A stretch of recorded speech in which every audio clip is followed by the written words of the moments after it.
उसने कुछ नहीं कहा मगर सब कह दिया का भाग 4 भरोसे की आखिरी दीवार। जहां वीर और नायरा की जिंदगी में फिर से एक तूफान आता है, लेकिन इस बार क्या फिर से प्यार हार जाएगा? आइए जानते हैं। भरोसे की आखिरी दीवार। हवेली का गार्डन एरिया था। सुबह सुबह का टाइम था।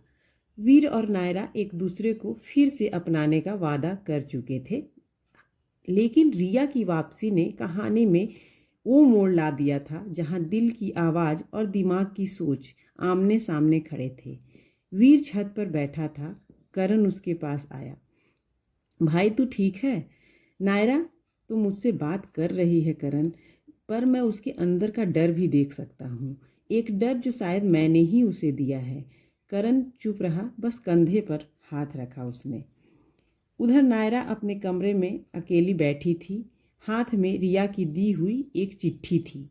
उस चिट्ठी में लिखा था, तुम्हें जो मिल गया है वो सिर्फ तुम्हारा नहीं है। मैं जानती हूँ वीर अब तुमसे प्यार करता है, लेकिन मैं उसे पहले चाहती थी और कभी कभी पहले प्यार को छोड़ पाना इतना आसान नहीं होता है। नायरा के चेहरे पर सख्ती आ गई। अगले दिन जब वीर सबको गार्डन में बुलाया, वो चाहता था कि सब कुछ साफ करना बिना कोई पर्दे पर्दे के। वीर, आज मैं जो कहने जा रहा हूँ वो सिर्फ नायरा के लिए नहीं, अपने आप के लिए भी है।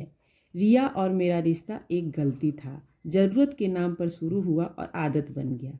मैंने उससे निकलने की कोशिश की, लेकिन उसने मुझे बार बार इमोशनली ब्लैकमेल किया। मैं भागा और तभी नायरा मेरी ज़िंदगी में आई। पहली बार किसी ने मुझे समझा, बिना किसी शर्त के। आज मैं सबके सामने नायरा से कहना चाहता हूँ, नायरा, अगर तुम्हें अब भी मुझ पर थोड़ा भी भरोसा है तो मेरा हाथ थाम लो। सब चुप थे। नायरा और वीर देख रही थी। नायरा को वीर देख रहा था। फिर उसने एक कदम आगे बढ़ाया और उसका हाथ थाम लिया। प्यार में अतीत नहीं गिना जाता वीर, बस एक शर्त है कि अब से कोई झूठ नहीं बोलना। वीर ने मुस्कुरा दिया और एक हफ्ते बाद हवेली सज चुकी थी। नायरा और वीर की शादी हो रही थी। रिया दूर से देख रही थी। उसकी आंखों में आंसू थे, लेकिन चेहरा शांत था। अवंतिका उसके पास आई। अवंतिका, चले जाओ रिया, अभी भी वक्त है। नहीं, आज पहली बार समझ आया कि सच्चा प्यार क्या होता है। और मैं अब बस बद्दुआ नहीं दूंगी, दुआ दूंगी कि वीर और नायरा का रिश्ता कभी अधूरा न रहे।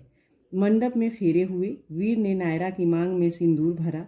वीर धीरे से, अब कोई अधूरापन नहीं बचेगा, वादा है।